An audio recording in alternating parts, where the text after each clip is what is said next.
So I'm really excited about Strange Delights coming out. Honestly, it's one of my favorite songs on the record. It started off in a very different form. It was based on this modular synth track that my partner Cadmar Fitzhugh made. And once, I took it to Sicily, it still held that same sort of swaying, kind of, yeah, like swaying darkness that I think crocodiles represent really well. And I'm just really happy that we were able to bring forth the vision that I had all along, from sitting in here in the studio with the lights down low to recording it in the UK.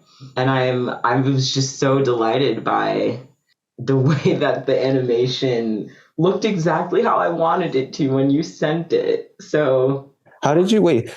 How did you think of crocodiles? And then the thing with the eyes, because that was something that you brought up yes. in our So original call. What is that? Yeah, the reflection.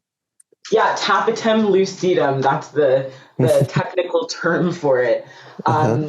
And that is basically what, like a feature that a lot of animals, cats have them, reptiles have them, a lot of animals have the ability to like shield their eyes. There's like a second layer. Basically, the thing that makes animals' eyes glow at night, when you kind of catch them at the right point, and it's haunting and it's eerie, and I think that it's also quite beautiful. And Lovegaze being the album title and overall concept, it felt cool to think about, what different kinds of gazes and being kind of predator and prey. When I think about the glowing eyes of a crocodile, I think about the instinct to hunt, and also the feeling of being hunted, right? And I think that is definitely well integrated into the meaning of the song. Yeah, the the song, as it has gone on, it means to me even more than ever. Just or rather, it is a look at human greed, consumption, and the sort of crabs in a barrel feeling here on Earth, and the feeling that we're all just somebody's prey in a way. Very primal. Yes. I remember when we were first talking about this, because I'm familiar with the like phenomenon of their eyes reflecting, and I was trying to remember if I actually have ever seen it IRL or only in photos. But it's just one of those things where I'm trying to even think back if I've ever encountered like an animal, like an alligator, or crocodile in the wild, and I don't think I have. But yeah, maybe perhaps in like a zoo context. Right. But they're really fascinating creatures, and I know that like some of them. I mean, there's like fossil records how like sharks, they've kind of like reached some kind of like evolutionary plateau where they just didn't have to evolve anymore. Ooh. Like they've pretty much been the same for like hundreds of millions of years, I guess, which is kind of incredible. Right. And then, yeah. And then like, I know some crocodiles also have kind of like, they even venture out to sea. So there's like saltwater, like in Australia, for instance, like surfers get attacked. Yes. Like on the beaches. Yeah. Yeah. So they're pretty intense. Adaptable, really adaptable, and like apex predators kind of thing. And but you can imagine how they looked back in prehistoric times, and knowing that it's pretty close to how they look now is terrifying.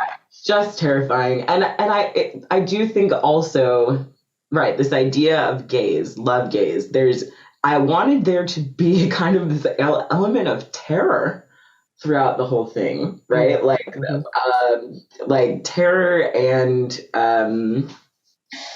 like uneasiness because and it keeps surfacing more and more as time goes on, and I talk about it, and I guess that's how a lot of art works. Like it means more and more to you as time goes on, but yeah, just thinking about how being seen can feel uneasy and terrifying, and also yeah, just I mean, thinking about like the male gaze and how just like completely disarming that can be and how unpleasant that can be. And then also thinking about um, just being a consumer, mm, like going shopping. I don't know if you've heard that phrase, but like your eyes are bigger than your stomach.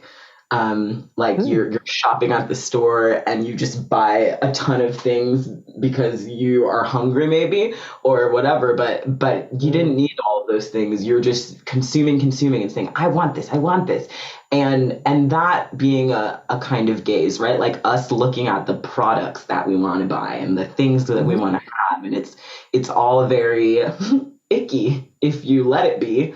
And so the idea of kind of tapping out of the act of seeing things, you know, my eyes are closed on the album cover, my eyes are like whited out in that music video. oh, Uh, uh-huh, uh-huh, all of that is just kind of like, but what if we take a break from the actual, from the ways that we've been looking before? What if we see in a different way, like from inside, right? I don't know. That's yeah, definitely a part of it. mm. In your life, is that something that you feel you come across or Yeah, well, like are aware of? Like, say for instance, like when you go shopping or we're in like a environment oh, that promotes, like consumerism. yes, yes, of course. And I've been really trying to work on it because Mm, it feels like it's the most base human thing to just get got by the advertisements and the capitalism of it all, and just consume and desire, always looking for that next thing because it's not enough, right? hmm. So detachment from having things. But then also, I mean, may as well talk about this too. Like in terms of the other ways of gazing, I know we hear a lot of conversations about the male gaze, but lately I have just been feeling so furious about it. Um, Mm, I like recently lost 35 pounds, and the way that all of a sudden the male gaze is like back in my life more than ever, and like jarringly so, right? mm, Like I feel unsafe going into a room full of men now mm, because of the gaze. I'm like, oh, you want something from me now, or like you feel like there's something to take from me now, to mine from me now. And after kind of having the privilege of being invisible, mm, before this, mm, and then to be like thrust back into it, it just pissed me off. Like, and I know a lot of women just deal with that every day and don't think anything of it, or just are used to it, but I when I think about that, it makes me want to cross out people's eyes in real life, mm. which is violent. But that's a part of this, Wow. Like there's a violence, and it Uh-huh. again, it's back to the crocodiles, dude. Like the Uh-huh. crocodiles win in the end. They triumph in the end. But in this scenario, would you, so it's interesting though, because it sounds like you kind of have this theory, and I wonder if you too can also be uh, a crocodile in this Right. scenario. I am the crocodile, actually, which is good, right? Like the crocodiles are actually triumphant in this in this scenario. They're the heroes in a way. because they outlasted. Well, I guess we're kind of like jumping over because we haven't talked about the way that the whole thing is laid out. But the way that I interpret it is, we come up close into this crocodile land and we're like, okay, they're in their natural habitat. But then as the video goes on, you're like, oh, hold on, is that a building?